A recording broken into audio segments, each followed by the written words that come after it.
So the requirement is this. For maintenance, an asset needs to move to the repair location. When that happens, all specification values need to be erased. The status of the asset needs to be changed to an inactive. And lastly, all the custodians on the asset need to be removed. So the issue is, it's just that. It takes too many clicks for a simple, repeatable action.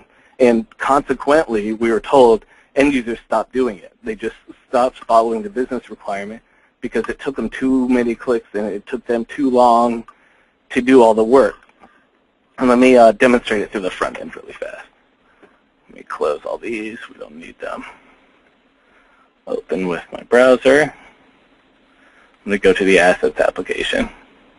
Okay, and I have a record. I believe it's MC Fire 02. Oh, maybe MC Fire 01, which also could be the name of some awesome DJ at a club. So if we look at this, right now our status is operating and it's in this location.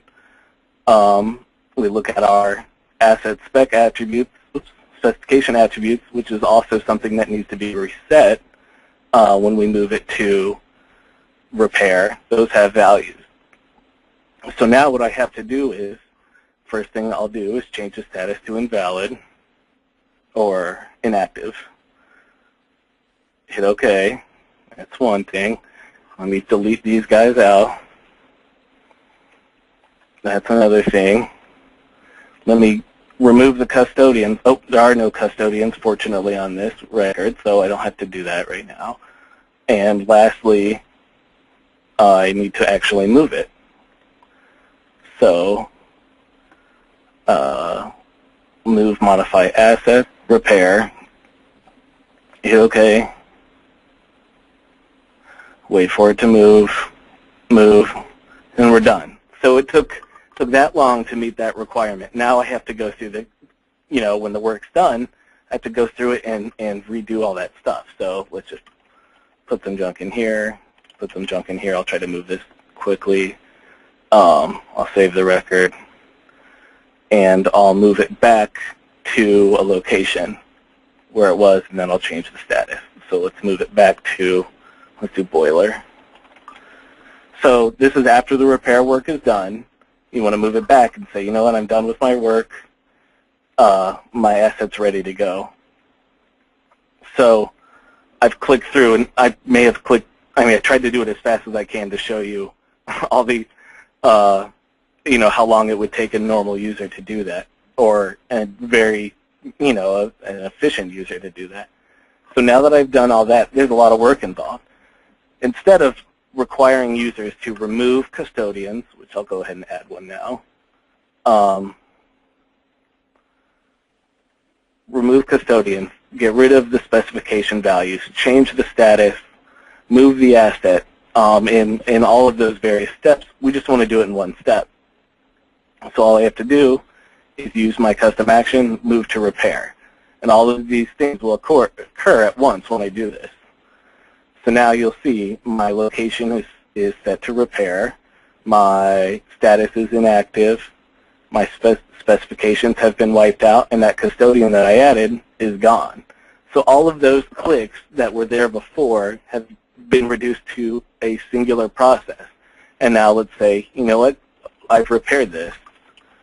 Red, let's say expedite 11, 2016. So now, you know what, my record's ready to go, I've repaired it. Let's go ahead and move it back to where it came from.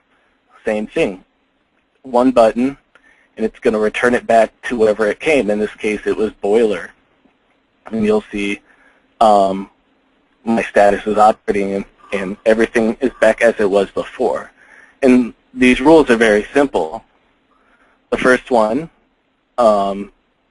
this is the one to move to repair, basically is an action where I move my record, and I did it like this as means to show you, because not a lot of people know with Rules Manager, you always have access to the native objects. In some cases, people think they're tied down to a very small set of asset rules that they found online, but really we give you the full spectrum of everything in your MBO, whether it's a pre-made method we already include, whether it's a library that we include, or you can access it directly from the MBO if you desire. So we change our status to repair. We change our status, which is here. We move our asset to repair. We clear out our asset specifications, and we clean up the description to make sure it's correct. So that's all it is. That process of clicking to move the asset, to change the status, to clear out the two asset specification values, to erase the custodians, is all simply done instead of all those clicks at one button. You know your data is good in that case because you've written the rules and you know that functionality is there. And couple that with end users are happy because you can do it at a simple click of a button. And the exact same syntax follows with the return asset. We actually, this is a little more functionality in that we find where the asset was located before it went to repair so that we could return it there. That's why ours went back to boiler instead of the default, which is Office 102. So going back to our sheet here, the solution was just that. We created an MX action with RulesManager. The action moves the assets, removes the custodian, clears specification data, and changes the status to inactive. And then we did the same thing to return the asset to the other location. The big note here is that a single step was used to handle all of that requirement. One button click. End users appreciate that. So that covers our challenges.